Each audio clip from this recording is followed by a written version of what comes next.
गाड़ी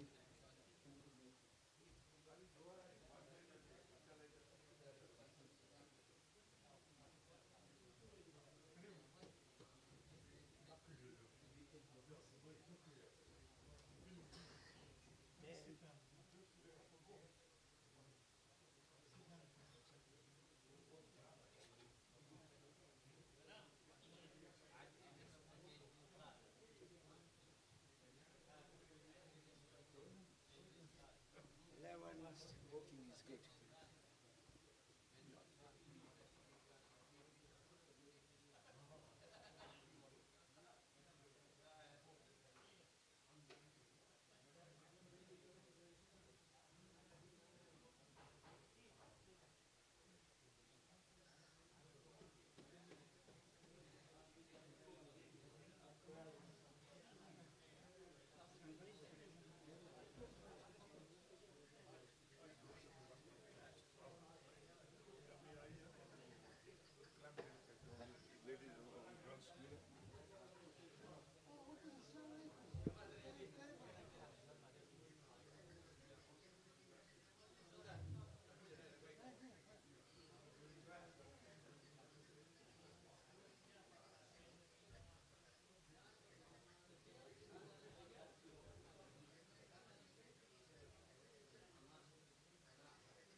Accident is set, so we have to help him. Last year.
कोई M B हो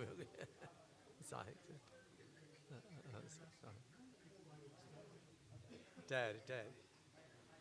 Muhammad wa ali Muhammad salawat. Murtaza Bhai now will start showing us some of the exercise. So please, those who want to join us, please come forward here. Sant.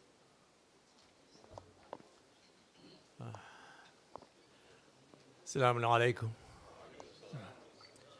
As usual, we start with the breathing exercise, which is very important for our lungs, especially people who catch COVID. For them, this is a great help. God forbid if you do get that, then this will really help you.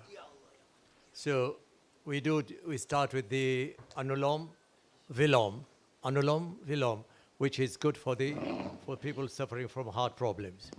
Okay, so how do we do it, Anulom Vilom? Do you remember? You see, now look at me.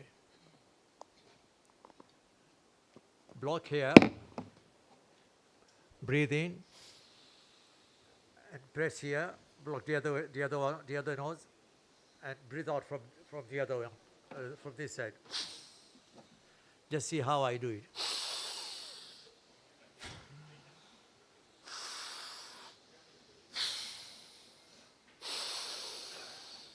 Then press here, breathe out there.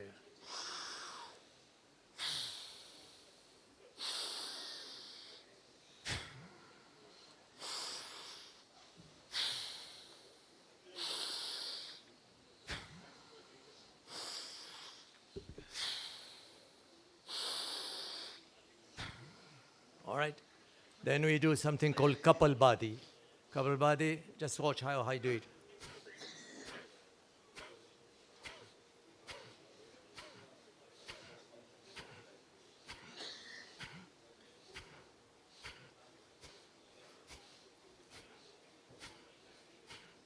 Right, the next one is bumblebee exercise. This is for those people who have problems with sinus, catarrh, throat problem. Close this eyes, you see, and block your nose, your ears, and then produce a bumblebee, while breathing, produce a bumblebee sound.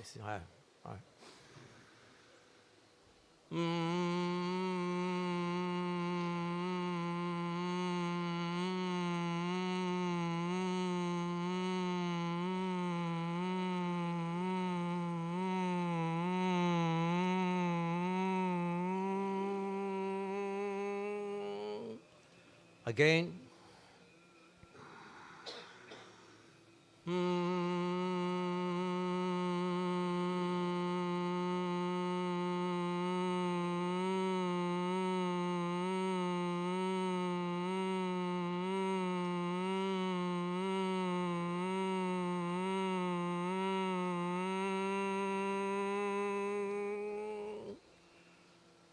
Again, third one.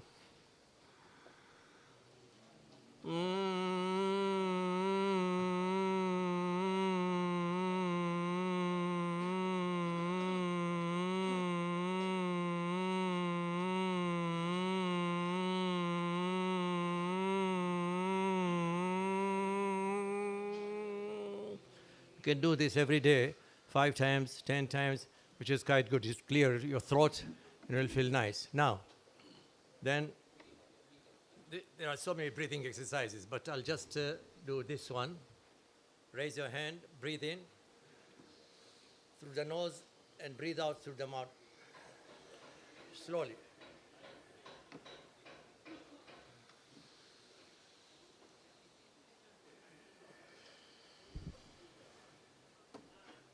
You can concentrate, you can meditate on this.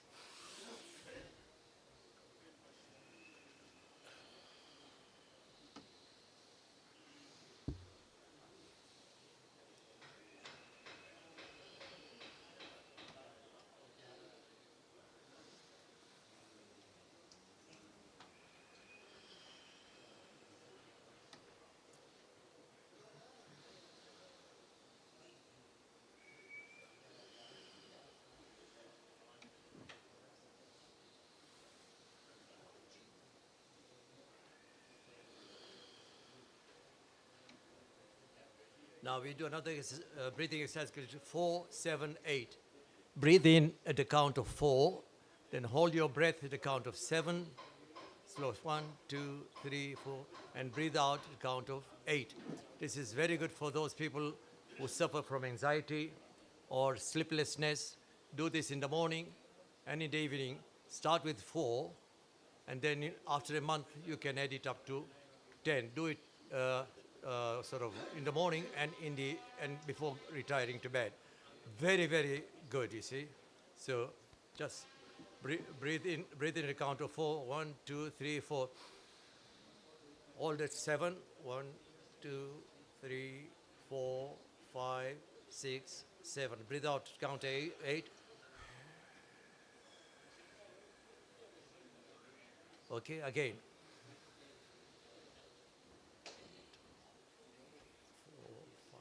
6, 7.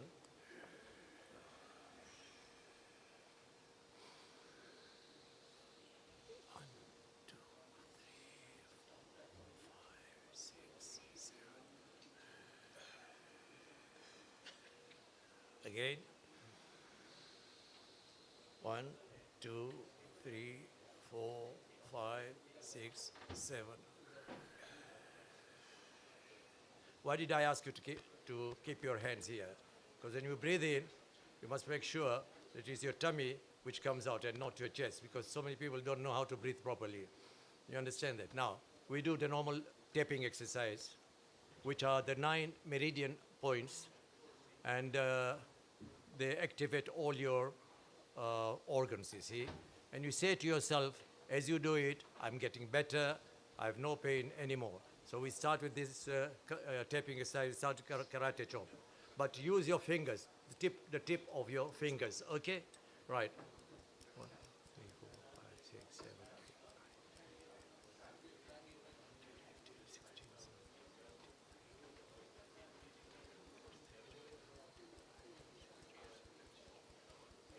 Now the other hand. Use your fingers, don't use your hand.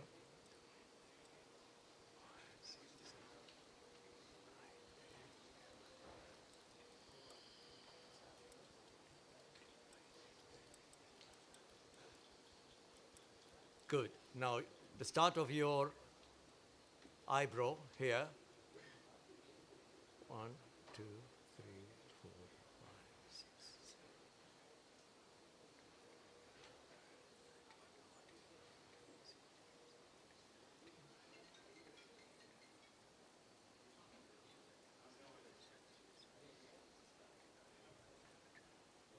Nine. Now here, I'm getting better now. There's no problem, no anxiety, no pain. The bone that you have beside the eyes, keep on tapping, all right? Slowly, tap it gently, all right? Now, under your eyes with 2 fingers, on the bone here, all right? One.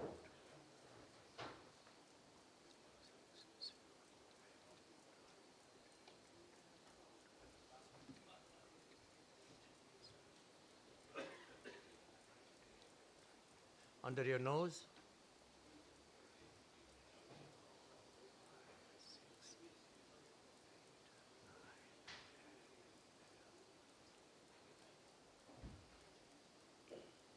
The middle of the chin here. Chin.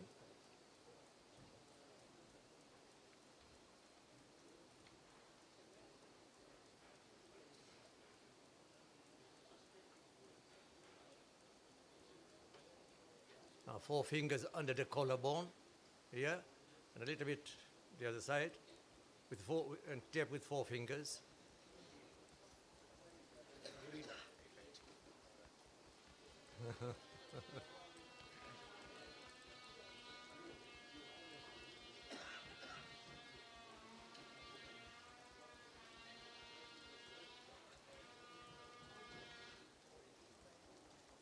Good. Under your armpit, 4 fingers after the armpit here, and tap with 4 fingers as well. On the right first.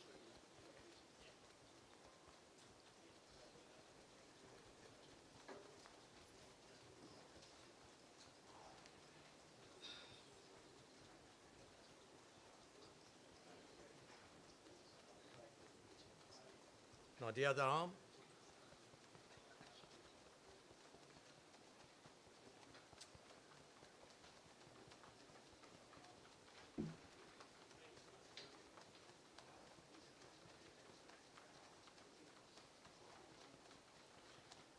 All right, these are 9 meridian points. The last one is your head, above your head.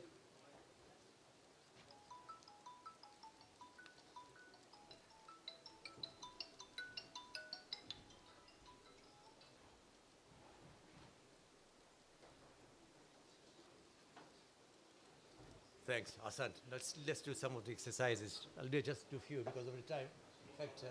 Okay, if you could stand up, please. Yeah. Just do that. Relax. Don't do this. And there's a kaba hop. Hey. Now the other way.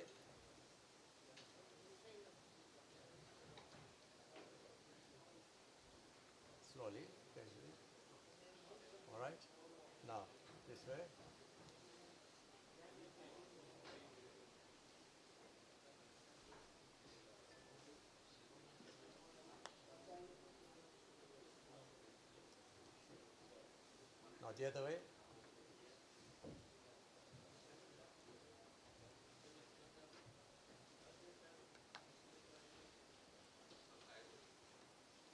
All right, okay, now. 1, 2, 3, 4, 5, 6, 7, 8, 9, 10. Now do it the other way. 1, 2, 3, 4, 5, 6. Like a U. 8, 9, 10. Those people suffering from sciatica, this is very good. Go down this way, that way, then go further down if you can. All right? Uh-huh. Good. Poli.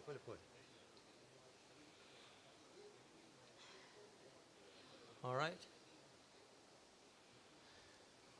Right. Now this way. 1, 2, 3, 4. Oh, me choca sana. 5, 6, 7, 8, 9, 10. Now, spread your legs.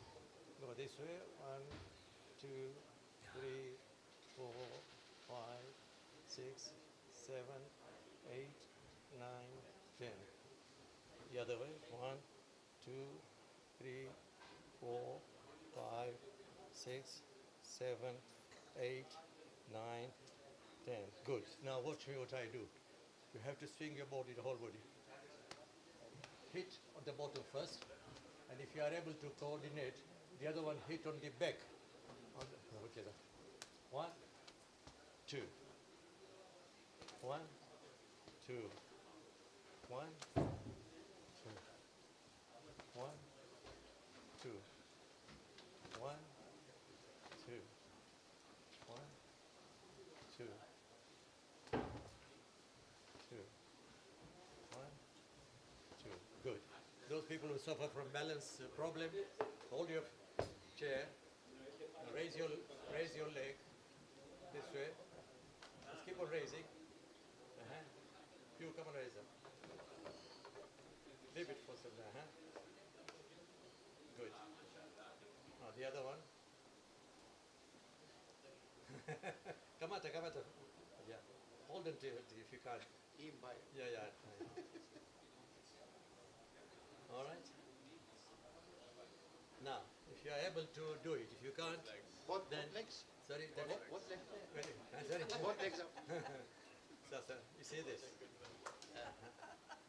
You know, 1, 2, for balance, 3, 4, 5, 6, and then start raising a bit further up and slowly come down.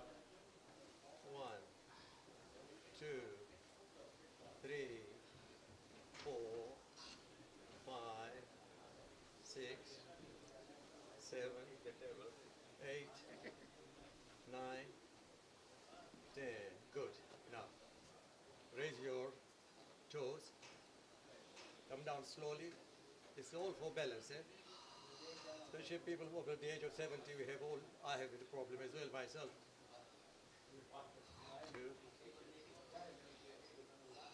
3, 4, 5. Now there are 3 types of walking for people suffering from balance problem. One is to walk on your toe at home. Try and walk your toe. Hold on to something like this, and then try and walk on your heels. And there is something called tandem walking. You walk like this. All right. You'll see a remarkable improvement. All right. Now this is the last one now. It's a bit aggressive, but try if you are able to do it.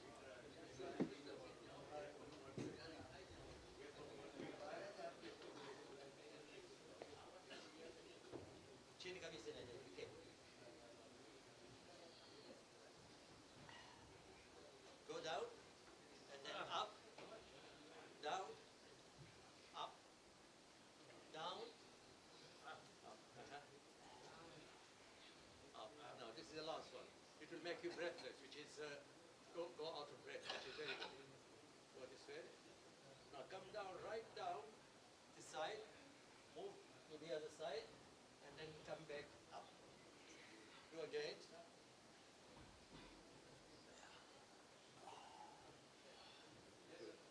Go down, breathe in and out. Yes. As you do it all the time, just breathe in and then out.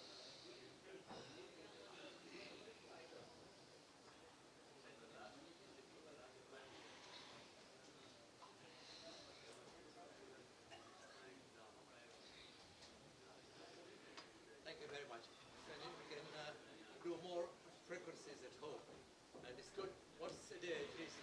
Try and keep yourself out of breath, you see. Good for your heart. Thank you. Thank you, Mr. Santo. I'll give you 2 minutes to take a breather before. Come sit here. Come sit here. And we'll start. But I want a breather as well. Zuri kwa ajili ya kiwiliwili chako. Unajua kiwiliwili? To help your body. A lot of auto suggestion. Breathing is very good. At his age. Yeah. How is old? Is he 70 or something? See? Murtaza. I think he's 80 something. Murtaza? You're about 80, aren't you? Your age? Me? Yeah. 86. Wow. Very strong. Fantastic. Still young, but And I had a double bypass instead. Since then, I said, no, this is not good. I have to start doing exercises. Very important, do exercise every day, every 3 times a day at least. And walking is the best exercise, especially for those people who have a problem with the brain, remembering things. Walking is very, very good. At least half an hour a day. inshallah. صلوات الله محمد وآل محمد. أعوذ بالله من الشيطان الرجيم. بسم الله الرحمن الرحيم. يسألك أهل الكتاب أن تنزل عليهم كتابا من السماء فقد سألوا موسى أكبر من ذلك فقالوا أرنا الله جهرة فأخذتهم الصاعقة بظلمهم. Assalamu alaikum, brothers. Can I ask you to listen to the recitation of the Quran, please? Thank you. ثم اتخذوا العجل من بعد ما جاءتهم البينات فعفونا عن ذلك وآتينا موسى سلطانا مبينا ورفعنا فوقهم الطور بميثاقهم وقلنا لهم ادخلوا الباب سجدا وقلنا لهم لا تعدوا في السبت وأخذنا منهم ميثاقا غليظا فبما نقضهم ميثاقهم وكفرهم بآيات الله وقتلهم الأنبياء بغير حق وقولهم قلوبنا غلف بل تبع الله عليها بكفرهم فلا يؤمنون إلا قليلا وبكفرهم وقولهم على مريم بهتانا عظيما وقولهم إنا قتلنا المسيح عيسى ابن مريم رسول الله وما قتلوه وما صلبوه ولكن شبه لهم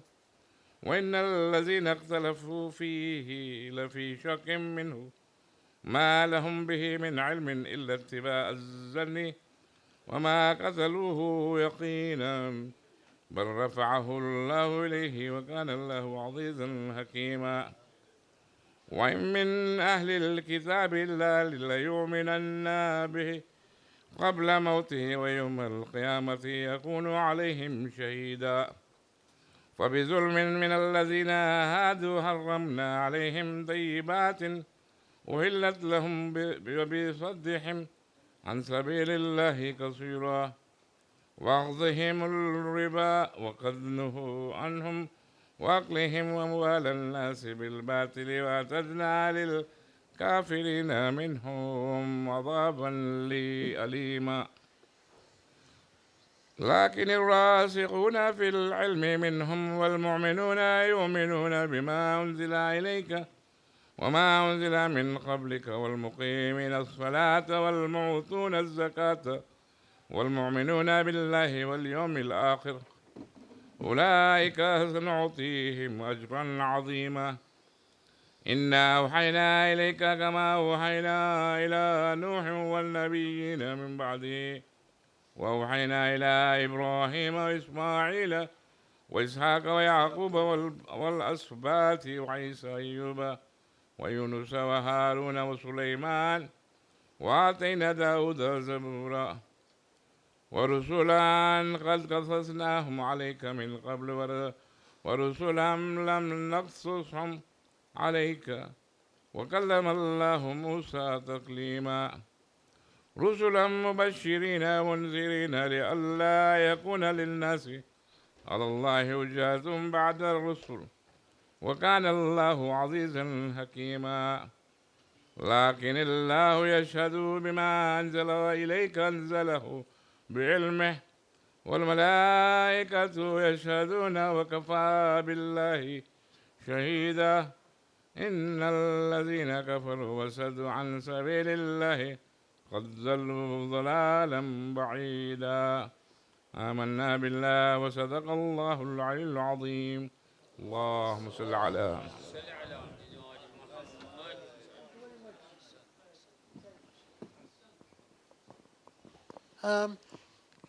Just a couple of announcements. We will be having a gathering together after 12 days of Muharram.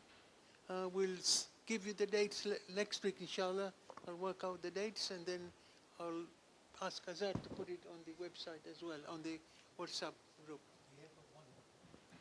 Next week is the last one, and then we will break for 12 days of Muharram, and then we will start again, but I'll give you the dates next week, inshallah. Okay, and I will ask Brother Iqbal Asaria to come forward here and give his lecture for us today. Thank you so much, brother. حبيبي خدا ختم الأنبياء بآواز بلند الصلوات قل أرواح المؤمنين والمؤمنات ثواب الفاتحة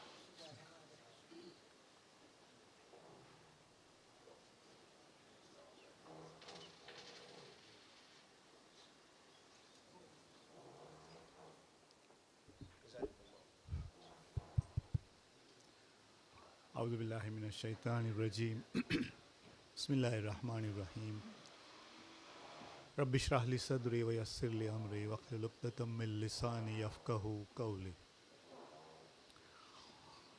These verses of the Quran with which I have started, many of you will be familiar, were recited by Musa alayhi salam.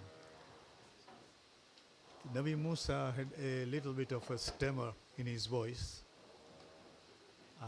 So sometimes he felt that it was not clear. And the message he wanted to convey was slightly complicated. So he prayed to Allah that make my words clear and let the people accept it.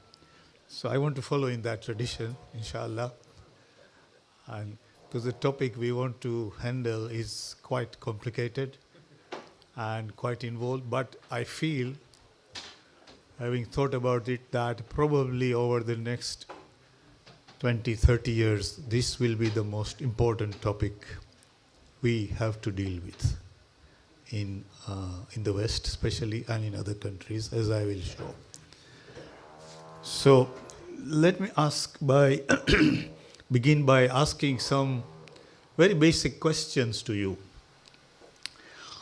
Many of us, I see, are past retirement age and therefore receiving pensions, I hope. So let us see if you can tell me who pays these pensions. Who pays for these pensions? Anybody? The taxpayers. Taxpayers? Huh? Present generation. So there is no pot. Yeah, Mohammed? From where? Yeah, but that's been spent. It hasn't been saved. It's a combination Huh? where you contribute whilst you're working towards the court, and then there are companies who invest the money into different companies, and there's a lot of private pensions. Okay, no, that is private. We are just looking at state pensions at the moment. Only state pensions at the moment. Let's leave aside the private ones. Because I get both. So initially, the idea was that when you put into into state pension, it is saved and then paid from there. It is invested by the It was. But when Thatcher came, she had this very bright idea that we could spend this and we could pay the pensions of the older ones from the contributions of the younger ones. So at the moment, what we are, yeah, of course, more than a Ponzi, I will show you. Because, so now what is happening is that what we are getting is the contribution of the younger people who are working, because we are neither working mostly or paying national insurance after retirement. So we're just receiving, right? And it is triple locked, so we're getting 10-15% increase, whilst others are only getting 2 or 3%. Now, the problem here is that a lot of us are from East Africa. What would you say was the average age, life expectancy of people in East Africa? 60? Huh? 60, 65.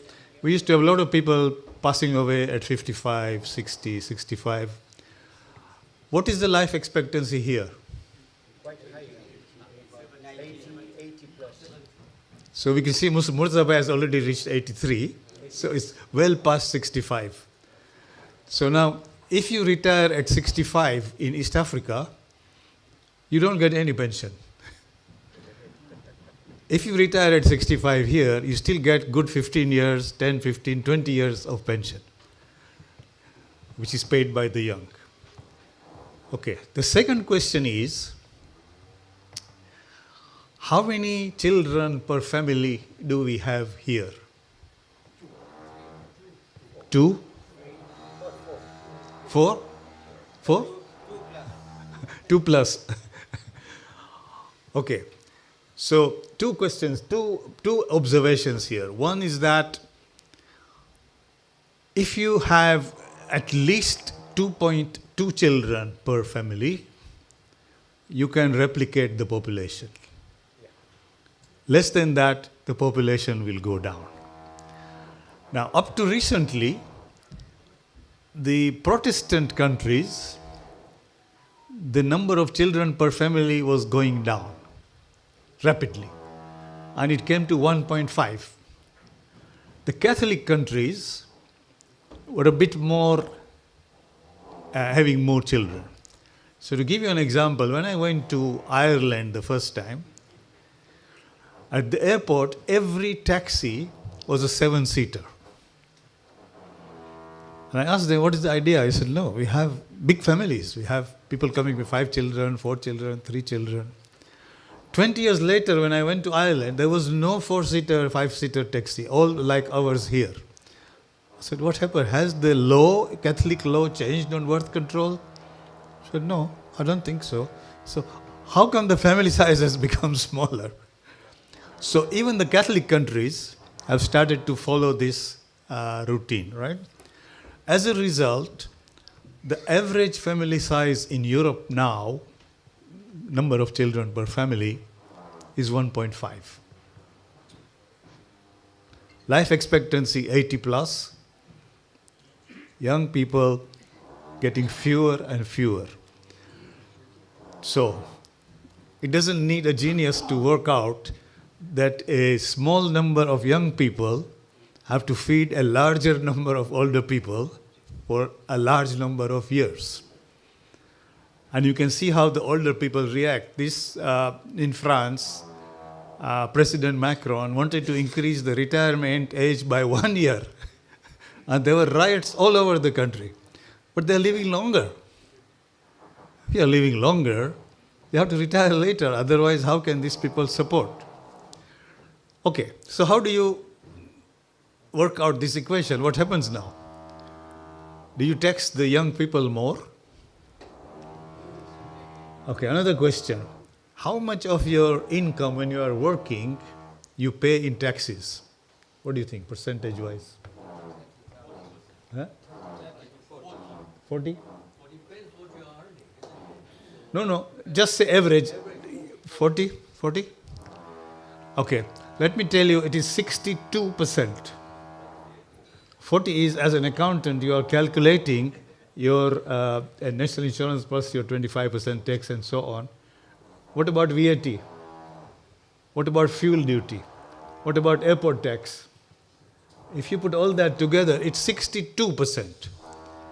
Now, are you telling me that you want to ask the young people to pay more than 62%? They say, what is the point in working? If I'm going to pay another 10% for these older people to enjoy themselves, what's the point in working? So you see now the dilemma. So 10 years ago, I did this calculation for Europe, that if these trends continue this way, what is the population deficit in Europe only?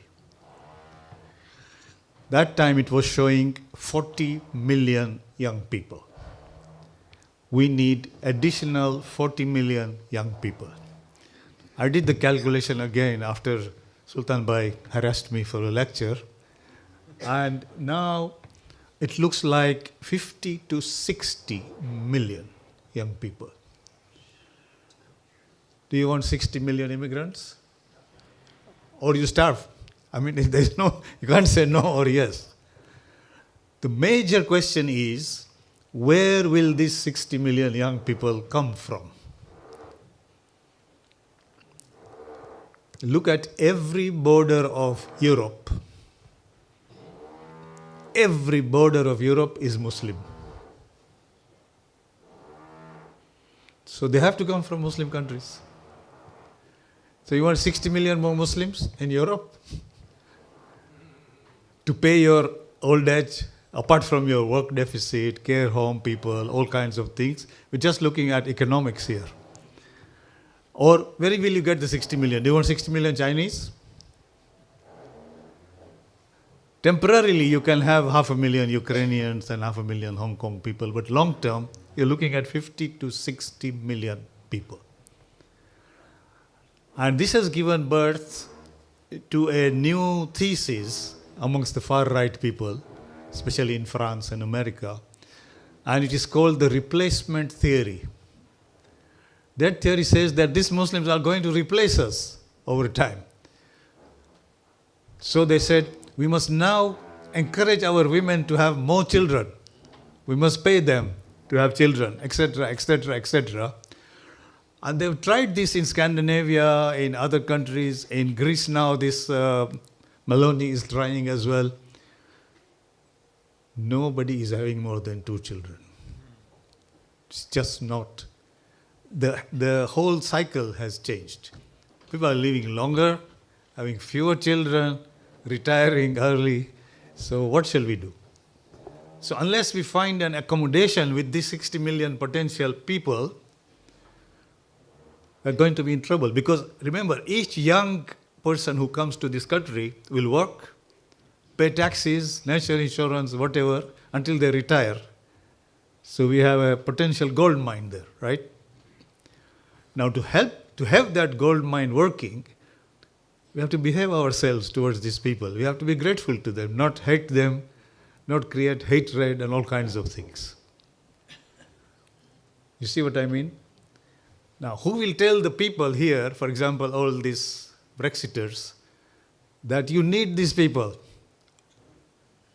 It is your survival. They will kill you.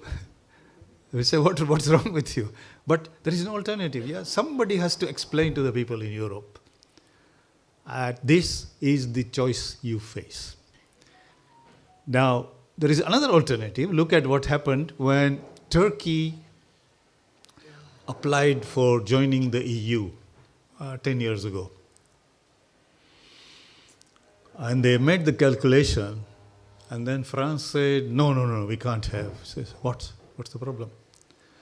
The problem is, if 80 to 100 million Turks join, they will be 1/5 of the EU population. So 1 in every 5 European citizen will be Turkish Muslim. Add that 20 million other Muslims in Europe altogether. So that will become a very big Muslim population. We can't have that. Europe will become a Muslim continent. The beauty of that solution was that a lot of the work could be done in Turkey if they had free access for goods coming and going. Instead of the whole of Turkey coming here, we could have done the work there. And then we could have repeated the model for North Africa and so on.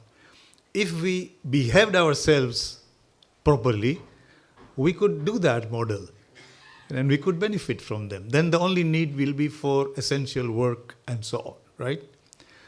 But we have gone into this high horse that no, we don't want Muslims. They cannot integrate. We cannot have multiculturalism. Many of you must have heard about multiculturalism. What do you understand by multiculturalism? Many faiths together. Many cultures. Many faiths. Not faiths, cultures. So it is not only together, but respecting all cultures. Now you can't say you can't wear hijab. This is my culture. This is my religion. You have to respect it. I'm not telling you to wear hijab. Or you can't eat this, or you can't have halal meat in France, and this and all kinds of things. France went so far. Recently, one of the candidates for the presidential election, Eric Zemmour, who is a Jewish origin person from Algeria, he said, we should stop allowing Muslims to name their children Muhammad. You see? You see the kind of mindset they have. Or recently, when this young man was killed by the police, all this rioting and things, they made a collection for the policeman who has been guilty. He raised 2 million euros. And they made a collection for the young man who was killed, and he raised 200,000 euros. So the people are saying, we agree with the policeman for killing this young man. You see? So you have to read behind the lines to see how the mindset is being formulated. Recently, they stopped Muslim women from participating in athletics with a scarf. If you want to participate in athletics, you can't wear a scarf. Of course, the scarf controversy is going on a long time. In Sweden, they allowed this person to burn the Quran outside the mosque. And they say, we can't stop it because it is freedom of expression. It is in our constitution. How do you expect these people to accept that you need 50 million Muslims amongst you? So you can see now where the tie-in between demographics and Islamophobia is coming. On the one hand, people who understand, they realize that there is no choice without having Muslims. On the other hand, there are people who want to capitalize on it to make their own political gains. Okay? Now, this is not necessarily confined to Europe. Each other place has got a different dynamics. So if you look at Palestine, for example, right? At the moment, there are about 6 million Jews and 6 million Palestinians. Whether occupied, not occupied, all mixture. The birth rate of Palestinians is 4 children per family. Jews are coming to the European level, 1.5, 1.6. So if you project 20 years on, what do you see? 9 million Palestinians, 5 million Jews. And then if you have a one state, it means a Palestinian majority state. So now the idea is to either kill the Palestinians or expel them. This is the Israeli policy. The same dynamic is being used, and Mohsin Bhai will stop me if I am not, in India. The birth rate of Muslims is higher than Hindus. And these Hindutva fellows are saying if we don't stop them, they will outnumber us, although they are only 20% at the moment. But you can use this discourse for creating this kind of headache and discord in societies all the time. You have a slightly different dynamic on this in the United States. Where are most of the immigrants into the US from? South America. So, speaking which language? Spanish. At the moment, about 40% of the Americans, they speak Spanish. And they are also having larger families. So very soon, they will be the majority in America will become Spanish speaking. And the white settlers who are in America from before, they're panicking. They say, what to do about this? These people are going to take over. Now, this is not Islamophobia. This is Spanish people taking over. So you see how the demographic challenges are playing out. You have to rule out that suddenly women will start having more children here. That is gone. You cannot do whatever, even if you pay them millions, you won't get. So we have to start to behave ourselves, and if you need something, you respect the person who is going to give it to you, not vilify him or her, denigrate them, make life difficult for them. What's the problem? So this, I think, is a global problem which is building up. On the other hand, other side, if you look at the global population, what is the global population now? Between 7 to 8 billion number of Muslims? 2. And what are the fastest growing countries? No, population-wise. No. India has overtaken China because China went for the one-child policy, which killed them. Africa. The second largest country in 20 years is going to be Nigeria, population-wise. 60% of Nigerians are Muslims. So, Islam going to grow even further in Africa. And a lot of them will want to come to Europe as well, as we see in the, at the moment, crossings and so on, okay? The last place I want to talk to you about is Japan. Life expectancy very high, birth rate falling, in fact, close to 1.2, not even 1.7. So what will happen to Japan? They don't like immigrants at all. They cannot live with anybody. So if you now follow Japan next 20 years, you will see what is going to happen to us if we don't behave ourselves. Japan is going to die. Simply die. It doesn't have any option. There are only 300,000 non-Japanese in Japan. Can you imagine? Because they just cannot absorb them. So what's going to happen? Yeah? And the problem is that certain sections of the political spectrum in Europe generally are whipping up this hatred, trying to postpone the day. But it's just creating a bigger problem. The sooner we come to that agreement that this is what we need, that's the better it is. Angela Merkel understood this. She admitted 1 million Syrians, young. She said, of course, under the kind of rhetoric of helping the refugees and so on, but she understood very well that this 1 million educated young people is what we need in Germany. But she lost the election. She couldn't convince the Germans that this was the right thing to do.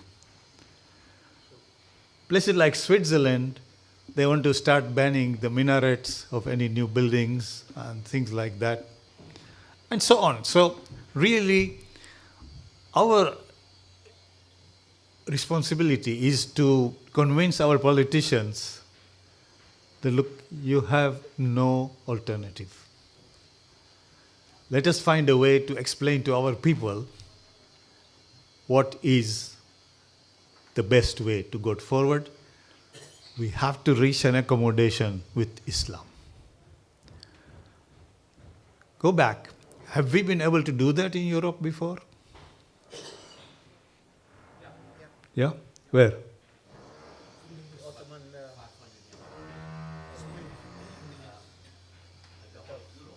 Andalusia, okay? Mostly in Andalusia, southern Spain. How many people have been to southern Spain? A few people. Have you been to Cordoba? Yeah. You can see what's happened to the mosque in Cordoba? Yes. What? Christian Catholic church. Yeah, one of my friends who is a very leading professor of architecture, Muslim, said, Iqbal, really my heart pains because they put this dagger in the middle of the mosque. That the church is like the dagger in the middle. If you go there, you will see. But at one time, there were 1,000 mosques in Cordoba. Even today, you don't have a city anywhere in the world where you have 1,000 mosques. So you can imagine how well placed the Muslims were there at that time. You look at all the designs of the houses, of their all kinds of things. It's all Mediterranean, Muslim, inspired, yeah? Design, everything, yeah? So they did live in peace. They did contribute a lot. You know, at one stage, all the European learning in Latin and Greek was under threat because the church became narrow-minded. So if somebody like Copernicus, for example, said, it's not right, I think the moon goes around the earth. And they said, no, this is haram, you can't talk like this. The Bible says this, and so we have to kill you. So knowledge was completely shut off. The Muslims, they took this, learned the language, took it there, developed it further, and then when they came back, it's the Muslims who introduced the university back into Andalusia and Europe. So that brought the cultural influence. For example, the logo of the pharmaceutical society until recently was what? Anybody? Any pharmacists here? Yeah? Huh? No. It was Avicenna. Crescent is recent. Before that, it was Avicenna himself. Avicenna, of course, Ibn Sina was one of the Muslim philosophers. So there was a very close relationship. There was harmonious existence and movement. So if it was possible then, it should be possible now.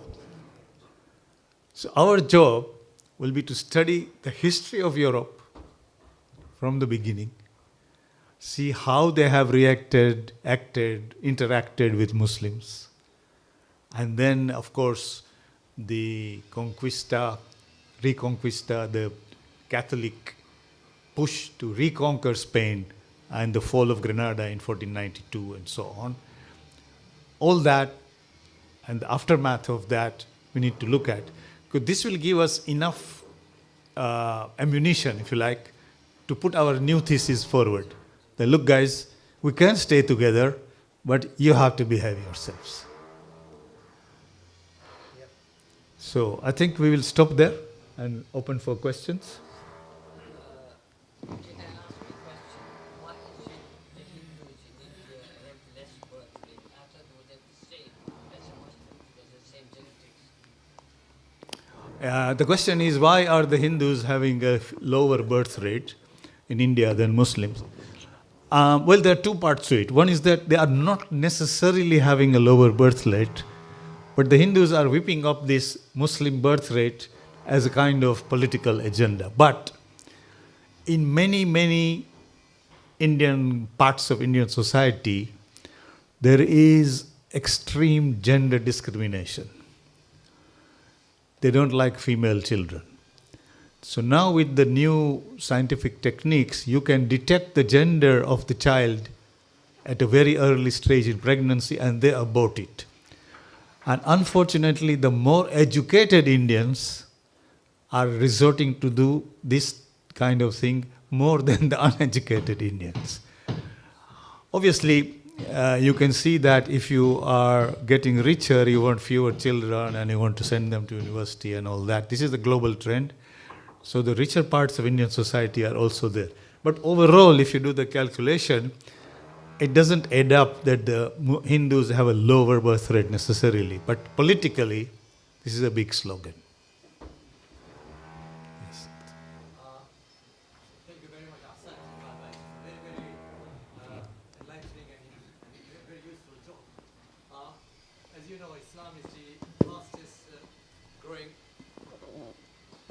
you know, Islam is the fastest growing religion in the world. And we've spoken about the growth of the birth rate of Muslims. This brings me to this very interesting, very important ayah in the Holy Quran. هو الذي أرسل رسوله بالهدى ودين الحق ليظهره على الدين كله ولو كره الكافرون. That is going to prevail. Islam is going to prevail over all other religion. And there is another very interesting ayah as well. He said, يريدون ليطفئوا نور الله بأفواههم والله متم نوره ولو كره الكافرون. They intend to extinguish the light of Allah by their propaganda and all. But Allah, as a matter of fact, is going to bring it up and it's going to prevail, it's going to rise. Although the kafirun are going to detest it, they don't like it. What is your sort of opinion about this particular this ayah of the Holy Quran? Do we now see actually that Islam ultimately is definitely going to prevail over all other religion in the world, and then the whole world will be, there will be only one religion, which is Islam, and this is what the Holy Quran says, you see? Let's take it in two parts. It's a little bit complicated. First of all, in order to prevail, you don't have to increase the numbers. You can have more people accepting Islam from the existing numbers. Increasing numbers has got other environmental and demographic implications, right? But if out of the 5 billion who are not Muslims can make 1 billion Muslims, then that is probably much more sounder way.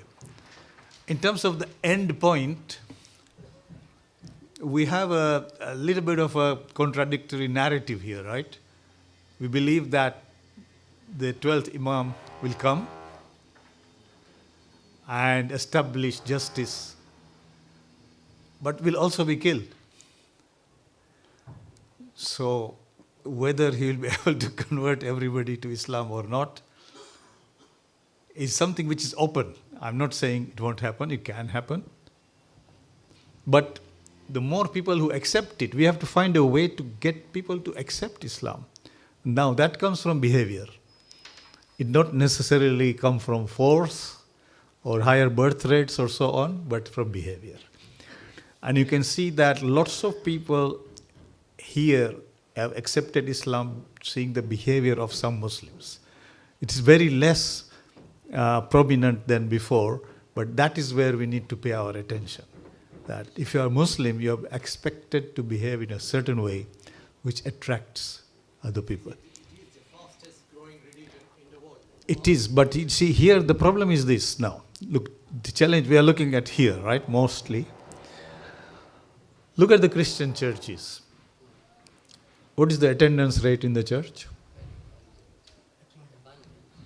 Completely, it's obviously less than majority now.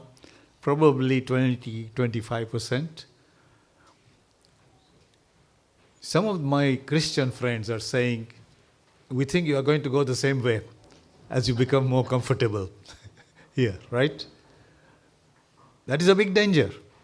If we don't look after our young children, motivate them, to carry it, that's what they will do. So that's the danger, right? The biggest danger is that we have to develop a narrative which attracts them to the religion. I can see lots of people are attending our gatherings, and I can see the young people, they're just attending because dad wanted them to be here. They just don't take in anything and go back. Say, dad is happy, mom is happy, so I'm happy, it's fine. I can then do whatever I like. Now, that's where we need to put our thinking caps on. Other places where obviously Muslims are growing in numbers because of the demographic dynamics, yeah. But then even there, if we don't bring up proper Muslims, we'll have a problem. You can see in places like Nigeria and so on, you have this Boko Haram and all these kind of things, which could bring a lot of headache to us. Assalamu alaikum. Can I, do you want? More from observation is there is a trend to make us Muslims be hated around the world. If you look at all the leaders that we have, from Trump, Boris Johnson we had, the far right, there is an active movement to make Islam and the Muslims to be of a nature of to be hated. This, I believe, is because if you look at the society, the Jews, the Zionists, control our societies, be it institutional banks, be it media, they are in power. Now we know that they know that, as you mentioned, the 12th Imam will come and the Zionists, the Jews, will be destroyed. And this thought that if we were to destroy Islam or bring the status down, then there will not be the 12th Imam's appearance. So every effort is being made to disrespect Islam. And that is why you see that institutions funding the terrorists, and these are the ones who have brought the name of Islam down. What do you think that the future is going to be like? That although, like Malim Murtaza said, that Islam is the fastest growing, but it's not the proper Hakiki Islam. What the Wahhabis are doing, pouring in billions, the mindset of MBS is to take us away from Hakiki Islam. Us Khojas are what, 125,000? You know, we do our Zadari within the four walls. We don't go outside as such. Islamic Center in Maidawell has been closed now for a month. They have protests, but we don't go and join them. We don't even send our people in power to write even one letter of protest. So Hakiki Islam is not what is happening at the moment. It is just superficial Islam. But the fact that the entities, powerful entities, are making sure that Islam may grow, but is not Hakiki Islam. I think it is wrong to blame the Jews for everything, every problem we have. It is actually not right. There are parts of them which want to create problems, but there are large parts of them we have no problems, okay? They have the biggest problem they have themselves is with Soros, who is a Jew himself, all right? So it's not that. Just let me look at the most corrupted person who has got cases after cases. They bring him back as a leader in Israel, as a prime minister. No. So we have, until he has been convicted in court, he's not guilty. Okay, no, that's not the problem. That belongs to a small part. We have this easy option to say blame everything on them. It is us. It is not them who are the problem. Okay. Yes, the Christian Zionists, not the Jewish, are the ones who are using this. They believe that when Palestine is run fully by Jews, then the Messiah will come. So their job is to make sure that Muslims are removed from them. It's not the Jews. It's these Christian Zionists who are the followers of Trump. Okay? These are our problem. Those are not our problem. So let us not blame everything on them. we need to be quite clear as to what is happening, right? But our job is here. Here, the problem is that different sections are using Islamophobia for their own agenda. And this is the big problem, because when you continue to do that, when you continue to do that, you will distort the whole thing, our mission. Our mission is to go here. I find now, for example, that the Christian churches here are becoming much more receptive to us, because they have the same problem with the secular society. Yeah, I agree with you, because we as Muslims, the Shias actually, we are trying to give a bond. But also, let us not deceive ourselves that the solution is Iran. Only 40% of the people voted in Iran last election per president. Only 20% of them elected the president. So the president represents 20%. So there, they have challenges as well. And we have to be quite candid about it to them, that look, you are destroying our religion with your behavior. Change your behavior, be proper. True, I agree with you. One of the biggest, well, I think you said that, but a human rights abuser is not Saudi, but Iran. Yeah. And last point, MBS is changing his tune. He's going away from Wahhabism Yeah, but in a different way. why? Because they found the biggest lithium depot, second biggest in Iran. Whatever it is, his tune recently is quite changed. So we have to be careful. Yeah. Yes, Murtabhai. Okay.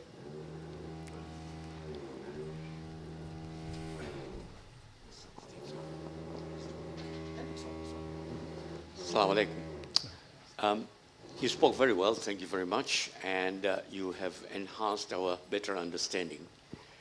Only one thing which I find it difficult to understand is if you look at the Christianity, Judaism, and the rest of it, they've got a lot of spokesperson to propagate their better understanding of their own religion.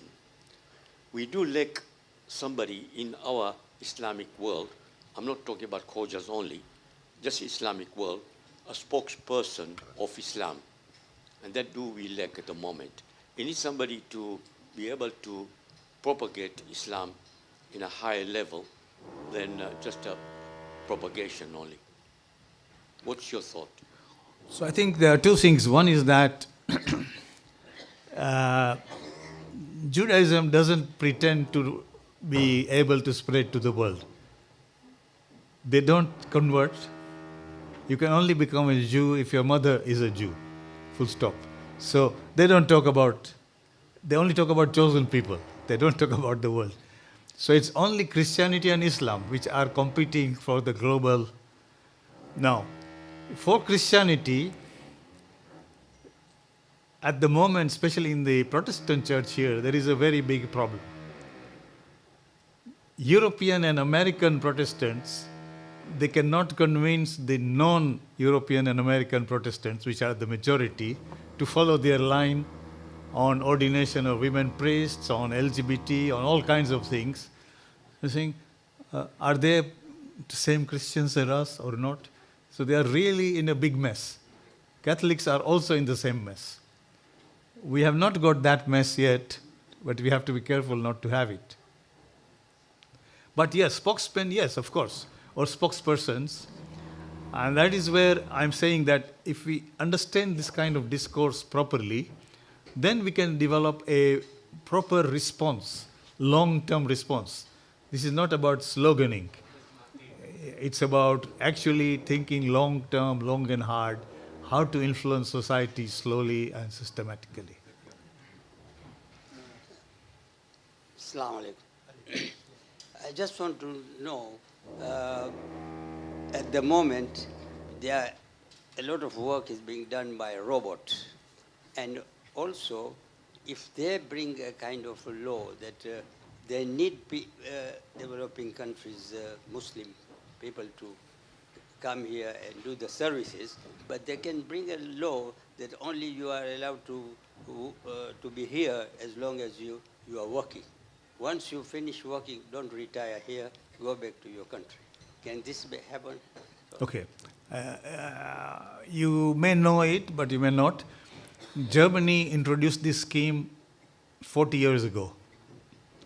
They call them guest workers. Exactly what you are saying.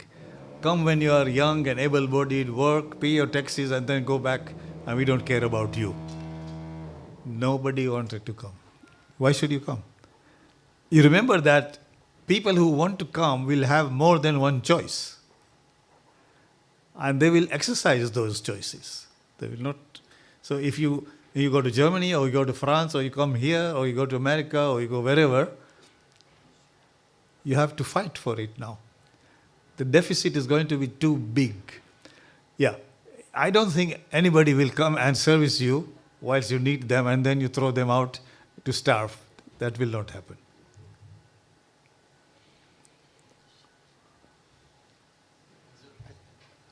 I'll come to you. Assalamu alaikum. You mentioned briefly about the study we need to do to see how the Muslims and the Christians or the European population live together in Indonesia, and how the Muslims flourished. And then over a period of time, the Muslims were wiped out almost completely from there.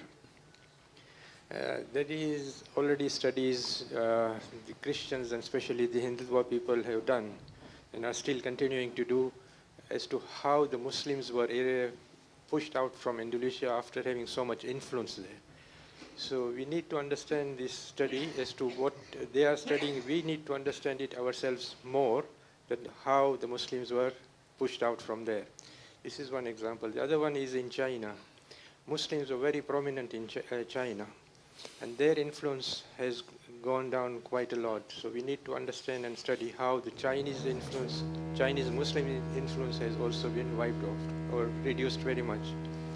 So we need to undertake that study and at the same time add to it to see how we can propagate our message after that. So if you can comment on this. Okay, so I think Muslims were never a very large number in China. They were influential, but can you tell me why the Great Wall of China was built? Huh? Out, the Muslims out. This was the main reason the wall was built.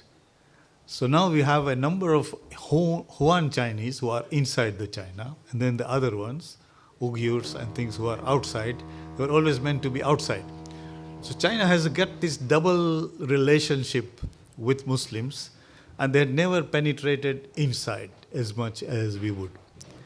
Of course, other countries are different, yeah? India is different, and Andalusia is different. But there is a very interesting study I'm doing at the moment. I don't know how it will flourish, and that is of the relationship between Muslims and Indians and Muslims and Andalusia. If you know that during the time of Aurangzeb, a kind of Salafism, Wahhabism came into India. And he said all this idea of Akbar, of Deen Ilahi and living together, and this is Rabbi, we need strict Islam. And so he brought that. And so the Hindus and Muslims divided. That led to the fall of the Mughal Empire in time. Exactly in Andalusia, there was a Wahhabi trend which came, the Muwahidun from North Africa, new ones, who said this mixing of Christians and Muslims, and this is wrong. We need pure Islam. Again, the same thing happened. So we have to be careful that what we are looking for and aiming for is a proper respect for other religions, not exclusion of other religions. And this study which I'm doing, I hope inshallah will yield some good results to us as to how this dynamic plays out over time. Hello, yeah. Iqbal, thank you so much. You've really enlightened us on this. I never could see it before. Never read it from anything. Just one, maybe correction or something. I don't know. The wall in China was built 2,000 years ago or something. So it was not there to stop the Muslims. It was. No, it's really not 2000. No. It was. It was to stop the Mongols. Yeah, the Mongols, when they started, they went both sides. They came here to Baghdad and destroyed the whole place. I see. So it was only 500 years. Yeah, about 1,000 years now. Oh, I thought I saw No, something in the Quran which says there is a wall that. No, that that's was built. small. That's This different. big one is to keep the Muslims out. I see. So there was another wall before. Yes. that No, there have been many walls everywhere. Uh-huh. In those empires, there were always Alexander and others, and they needed to be kept out. Okay. But this one, the main prominent one, is to keep the Muslims out. I see. Okay. Thank you for enlightening us on that. I have never seen it in the manner in which you've explained about Islamophobia, but I have seen another population study on the world stage where they've looked at the population comprised of black people and white people, or yellow people and other people. And they said that the population in 2050 of Africa or the black people or whatever will be more than 50%. And the biggest population growth is in the black Africa, if you like, not the white part of Africa, and not the Egyptians, but the ones going further down, you know. And that is going to cause a big problem because many of them will be uneducated. They will not have enough money. Their GDP is going down per capita, and that will cause a lot of terrorism in the whole world, that type of thing. So I don't know whether that will have an impact on what you said. You know that in West Africa especially, the 2 points I can make. One is that you have this increasing deforestation. So the desert is going down. Now, if your livelihood is threatened by desertification, you will move to other places and try to grab other people's resources. And this is the main source of the conflict in West Africa, okay? And it happens to be in the Sahel. Most of them are Muslim. The other problem, and the bigger problem, you can see those, I don't think many of us have studied Sudan properly. What is happening in Sudan, these rapid forces which are in the north, they were sent as mercenary forces to kill the Muslim Darfurians who were black. They said they are not Arabs, so get rid of them. So it was a racial conflict, and it's now becoming worse. And this kind of racial conflict is also happening in North Africa between Arabs and those the Arabs consider to be non-Arabs. In North Africa, it's between Arabs and Berbers, who form the southern ring of the whole Algeria, Tunisia, Libya, and so on, right? So you're right, there are conflicts there. For example, in Tunisia, they say our biggest threat is from these black people who are migrating into Tunisia. They want to go to Europe. They don't care about all the other problems they have, yeah? Now, for a Muslim country to put this rhetoric is really a bit shameful. We can't accept that. So yes, there are multiple challenges within that. But then there is an Algerian author who is very smart. His name was Malik bin Nabi. He has passed away, of course. He has written a book, and he calls it colonizability. He said you can only be colonized when you become colonizable. If you are strong, nobody can colonize you, don't worry. But when you are colonized, understand that you became weak, you lost your purpose, and you gave up. The last wave is from Dr. Sir. Yes. Assalamu alaikum. Now, the thing is, there is something different totally. It's about Shakespeare. Yeah. Shakespeare started writing his plays and his novels at the time of the Muslim in Indonesia. And most of his his phrases and articles are really reflect Islamic beliefs, like the mercy and the God and everything is there. So it's quite interesting that we have to explore this. Of course, Shakespeare is situated in that cultural milieu, right? What we don't know, most of us don't know, is that today, for example, if you want to show to somebody that you are quite a modern person, what sort of clothes will you wear?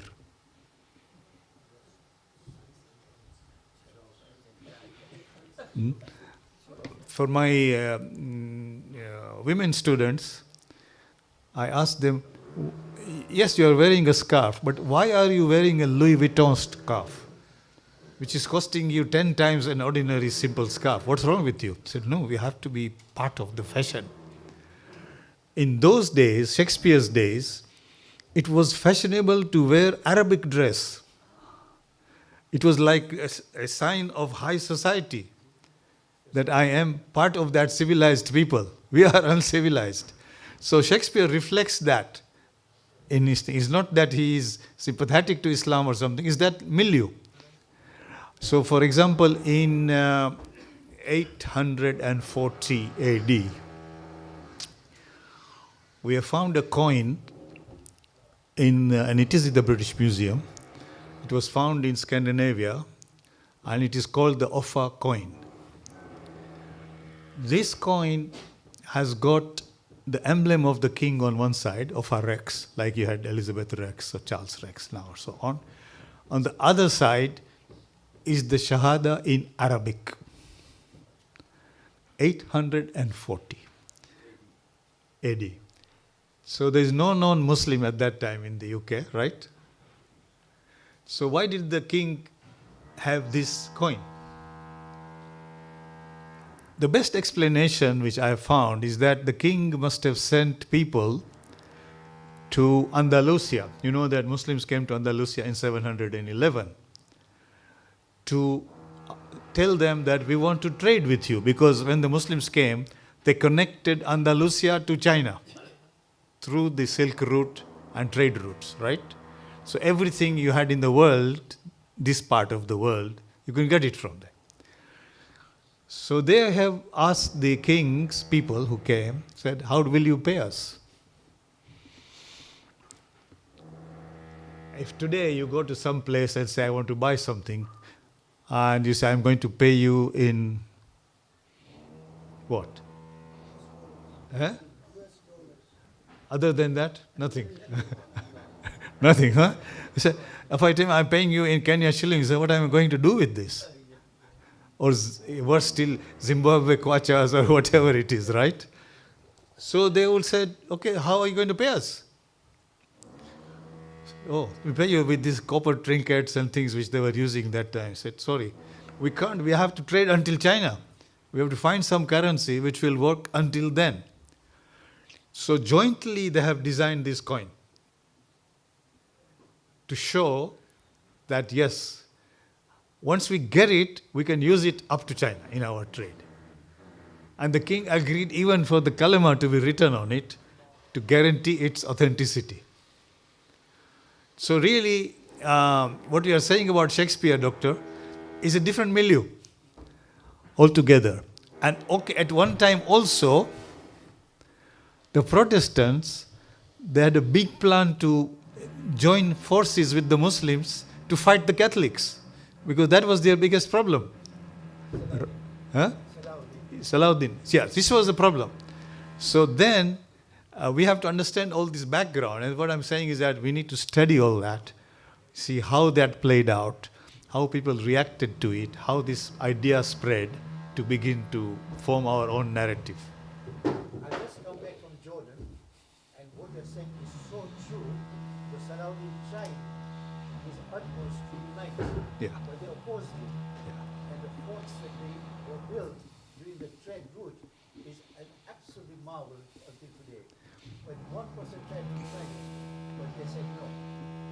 So this Pope, present Pope, Now, when a pope is elected, obviously for them he becomes infallible and all the other things, which is fine. But also he is allowed to choose a name for himself. So this pope says, I want to choose Francis, after Francis of Assisi. Francis of Assisi, and he says, the main beauty of Francis was that when Francis came back from Egypt as a pope or a religious leader, he said, never fight the Muslims. They have much right with them. Because at that time, crusades and everything else was active, right? Yeah. So history is very important for us to understand and to form our narrative for the future. Without knowledge of history, we can't function. We can't function. Thank you very much indeed.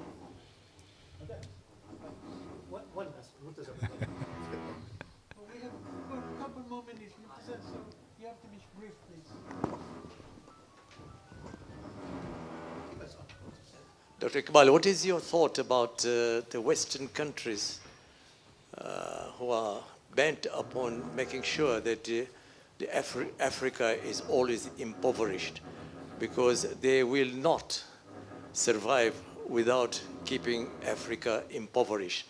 The example that I saw recently, it was on Al Jazeera, that in Senegal, for example, there is a kind of agreement, a fishing industry, that they have to fish according to what has been dictated by the West. And this is the reason why the fishermen in Senegal are suffering, and that has caused them to emigrate to the West, you see. So they are asking, they said, please, this agreement should not continue. Now, this takes me back to Patrice Lumumba and Gaddafi, who were killed because they wanted to make sure that there is no interference in their internal affairs, that they are independent. What's your thought about this? So this is a big narrative. Have you read James Ngugi's book, Devil on the Cross? What he's saying is that if you change the color of the ruler, it doesn't change the system. Our people will loot us more than the one who looted us before, okay?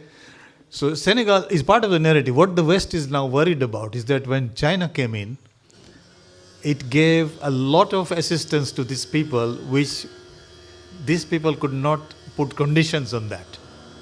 So now they are giving with less conditions, and it will become less. On the other hand, Africans themselves will begin to look after themselves. I'm not worried about that. I'm worried about our people selling themselves to them. This is the big problem. In Senegal, it's the big companies which want to finish this fishermen so they can do industrial scale fishing and export the fish, right? It's not that the Senegalese are being pushed by the West. No, they are being bribed. This is a different thing.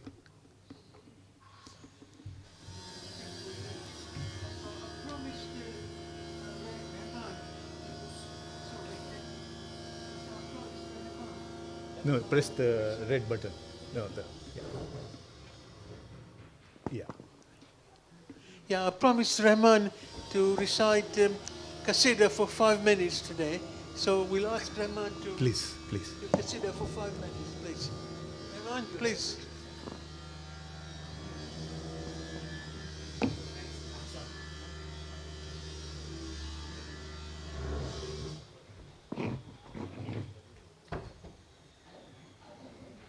أفضل الصلاة محمد وآل محمد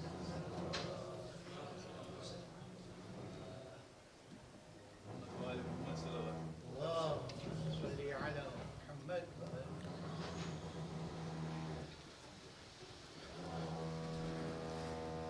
Salawat. तेरी अज़मत पे कुर्बान, तेरी अज़मत पे कुर्बान, مولائے دونوں جہان تیری شان پرے قرآن تو مومن کی ہے جان اے میرے مولا نکی اے میرے مولا نکی اے میرے مولا نکی اے میرے مولا نکی روشن ہے زمین یہ ساری جگ میں جو خوشی ہے چھائی روشن ہے زمین یہ ساری جگ میں جو خوشی ہے چھائی آغوش محمد میں آغوش محمد میں پھر سے ہے علی آئے اے میرے مولا نکی اے میرے مولا نکی بچپن میں امام بنے رب کی پہچان بنے بچپن میں امام بنے رب کی پہچان بنے حیدر کی شان بنے حیدر کی شان بنے جگ کے سلطان بنے اے میرے مولا نکی اے میرے مولا نکی اے میرے مولا نکی اے میرے مولا نکی جس وقت قدم رکھیں مولا نے سمرم میں جس وقت قدم رکھیں مولا نے سمرم میں تقدیر زمیں کی بنی تقدیر زمیں کی بنی مولا تیرے قدموں سے اے میرے مولا نکی اے میرے مولا نکی دو علم کا ہم کو جوہر اے ہادی سب کے رہبر دو علم کا ہم کو جوہر اے ہادی سب کے رہبر جھکتے ہیں تیرے در پر جھکتے ہیں تیرے در پر یہ دونوں جہاں آ کر اے میرے مولا نکی اے میرے مولا نکی اے میرے مولا نکی اے میرے مولا نکی اے علم لدن کے مالک ہو ہم سے راضی خالق اے علم لدن کے مالک ہو ہم سے راضی خالق سن لو فریاد میری سن لو فریاد میری ہے آپ علی و ولی اے میرے مولا نکی اے میرے مولا نکی اے میرے مولا نکی اے میرے مولا نکی مولا کے صدقے میں اے رب جہاں سن لے مولا کے صدقے میں اے رب جہاں سن لے پوتے کے چہرے سے پوتے کے چہرے سے اٹھ جائے اب پردے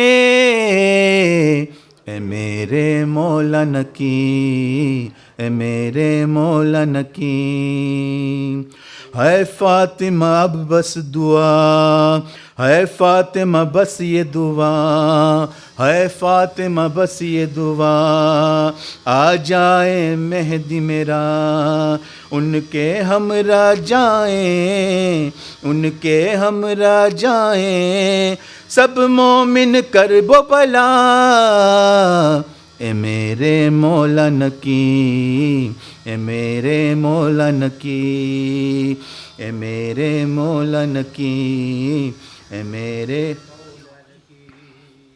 रोशन है ज़मीं ये सारी, जग में जो खुशी है छाई। रोशन है ज़मीं ये सारी, जग में जो खुशी है छाई। आगोश मोहम्मद में, आगोश मोहम्मद में, फिर से है आए अली। मेरे मौलन की, ऐ मेरे मौलन की। सलवात।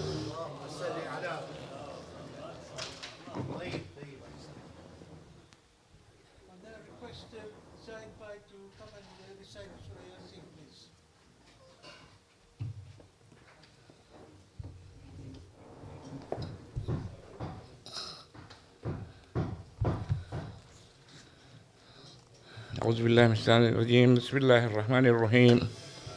ياسين والقرآن الحكيم إنك لمن المرسلين على صراط مستقيم. تنزيل العزيز الرحيم لتنزل قوما ما أنزل آباهم فهم غافلون. لقد حق القول على أكثرهم فهم لا يؤمنون. إنا جعلنا في أعناقهم أغلالا فهي للأذقان فهم مقمحون. وجعلنا من بين أيديهم سدا ومن خلفهم سدا فأغشيناهم فهم لا يبصرون. وسواء عليهم أنذرتهم أم لم تنذرهم لا يؤمنون. إنما تنذر من اتبع الذكر وخشي الرحمن بالغيب فبشره بمغفرة وأجر كريم. إنا نحن نحيي الموتى ونكتب ما قدموا وآثارهم وكل شيء أحصيناه في إمام مبين. واضرب لهم مثلا أصحاب القرية إذ جاءها المرسلون إذ أرسلنا إليهم اثنين فكذبوهما فعززنا بثالث فقالوا إنا إليكم مرسلون. قالوا ما أنتم إلا بشر مثلنا وما أنزل الرحمن من شيء إن أنتم إلا تكذبون. قالوا ربنا يعلم إنا إليكم لمرسلون وما علينا إلا البلاغ المبين. قالوا إنا تطيرنا بكم لئن لم تنتهوا لنرجمنكم وليمسنكم منا عذاب أليم. قالوا طائركم معكم إن ذكرتم بل أنتم قوم مسرفون. وجاء من أقصى المدينة رجل يسعى قال يا قوم اتبعوا المرسلين اتبعوا من لا يسألكم أجرا وهم مهتدون. وما لي لا أعبد الذي فطرني وإليه ترجعون. أتخذ من دونه آلهة إن يرد الرحمن بضر لا تغني عني شفاعتهم شيئا ولا ينقذون. إني إذا لفي ضلال مبين. إني آمنت بربكم فاسمعون. قيل ادخل الجنة قال يا ليت قومي يعلمون بما غفر لي ربي وجعلني من المكرمين. وما أنزلنا على قومه من بعده من جند من السماء ما كنا منزلين. إن كانت إلا صيحة واحدة فإذا هم قامدون. يا حسرة على العباد ما يأتيهم من رسول إلا كانوا به يستهزئون. ألم يروا كما أهلكنا قبلهم من القرون أنهم إليهم لا يرجعون. وإن كل لما جميع لدينا محضرون. وآية لهم الأرض الميتة أحييناها وأخرجنا منها ومنه يأكلون. وجعلنا فيها جنات من نخيل وأعناب فجرنا فيها من العيون ليأكلوا من ثمره وما عملته أيديهم أفلا يشكرون. سبحان الذي خلق الأزواج كلها مما تنبت الأرض ومن أنفسهم ومما لا يعلمون. وآية لهم الليل نسلخ منه النهار فإذا هم مظلمون. والشمس تجري لمستقر لها ذلك تقدير العزيز العليم. والقمر قدرناه منازل حتى عاد كالعرجون القديم. لا الشمس ينبغي لها أن تدرك القمر ولا الليل سابق النهار وكل في فلك يسبحون. وآية لهم أنا حملنا ذريتهم في الفلك المشحون وخلقنا لهم من مثل ما يركبون. وإن نشأ نغرقهم فلا صريخ لهم ولا هم ينقذون إلا رحمة منا متاعا إلى حين. وإذا قيل لهم اتقوا ما بين أيديكم وخلفكم لعلكم ترحمون. وما تأتيهم من آية من آيات ربهم إلا كانوا عنها معرضين وإذا قيل لهم أنفقوا مما رزقكم الله قال الذين كفروا للذين آمنوا أن أطعموا لهم من لو يشاء الله أطعمه إن أنتم إلا في ضلال مبين ويقولون متى هذا الوعد إن كنتم صادقين ما ينزلون إلا صيحة واحدة تأخذهم وهم يقصون فلا يستطيعون توصية ولا إلى أهلهم يرجعون ونفخ في الصور فإذا هم من الأجداث إلى ربهم ينسلون قالوا يا ويلنا من بعثنا من مرقدنا هذا ما وعد الرحمن وصدق المرسلون إن كانت إلا صيحة واحدة فإذا هم جميع لدينا محضرون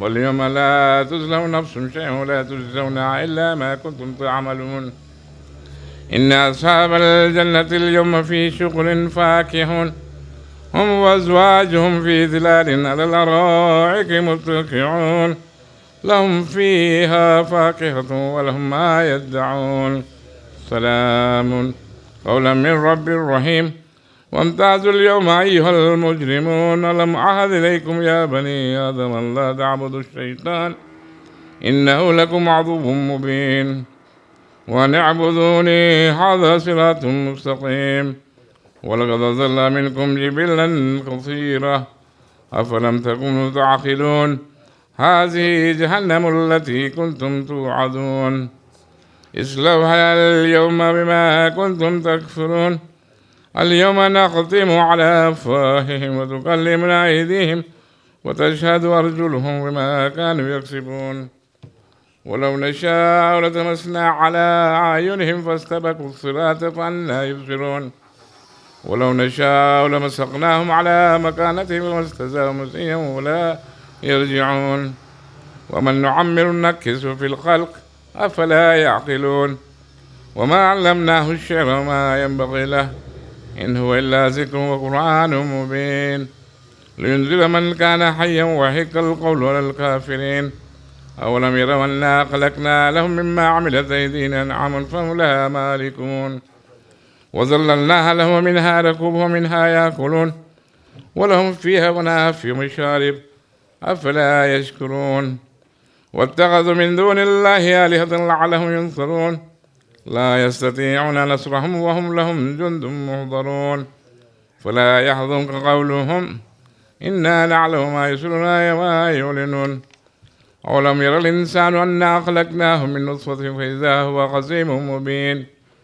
واضرب لنا مثلا نسي خلقه قال من يحيي العظام وهي رميم قل يحييها الذي ينشأ أول مرة وهو بكل خلق عليم الذي جعل لكم من الشجر الأخضر نارا فإذا أنتم منه توقدون أوليس الذي خلق السماوات والأرض بقادر على أن يخلق مثلهم بلى وهو الخلاق العليم إنما أمره إذا أراد شيئا أن يقول له كن فيكون فسبحان الذي بيده ملكوت كل شيء وإليه ترجعون آمنا بالله واصدق الله العلي العظيم اللهم صل على محمد الفاتحة بسم الله الرحمن الرحيم مالك يوم الدين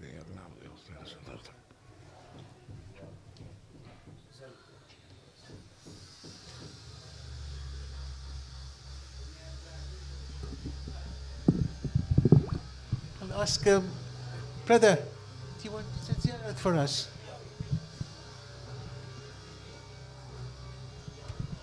بسم الله الرحمن الرحيم السلام عليك أيها النبي ورحمة الله وبركاته السلام عليك يا حبيب الله السلام عليك يا محمد بن عبد الله السلام عليك يا أمير المؤمنين يا سيد الوصيين السلام عليك يا فاطمة الزهراء سيدتي نساء العالمين السلام عليك يا خديجة الكبرى السلام عليك يا أبا محمد ياسر المجتبى السلام عليك يا قتيل الأبراد عليكم مني جميعا سلام الله أبدا ما بقيت وبكي الليل والنهار ولا جعل الله آخر العهد مني لزيارتكم السلام على الحسين وعلى علي بن الحسين وعلى أولاد الحسين وعلى أصحاب الحسين وعلى أخيك العباس وأختيك زينب أم كلثوم وبنتك سكينة جميعا شهداء وسيران كربلاء.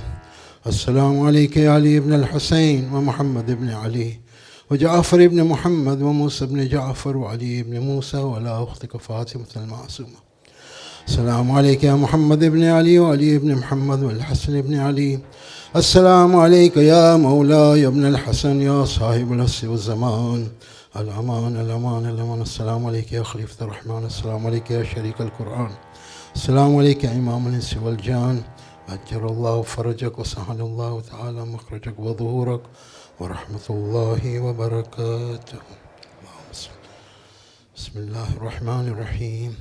اللهم كن لوليك الحجة ابن الحسن صلواتك عليه وعلى آبائه في هذه الساعة وفي كل ساعة وليا وحافظا وقائدا وناصرا ودليلا وعينا حتى تسكنه أرضك طوعا وتمتعه فيها تبينا إنك على كل شيء قدير. اللهم صل على. Thank you very much. Yeah, we're going to, after namaz time today is 1:11, so we're going to have a group photograph there just now. Yeah, please.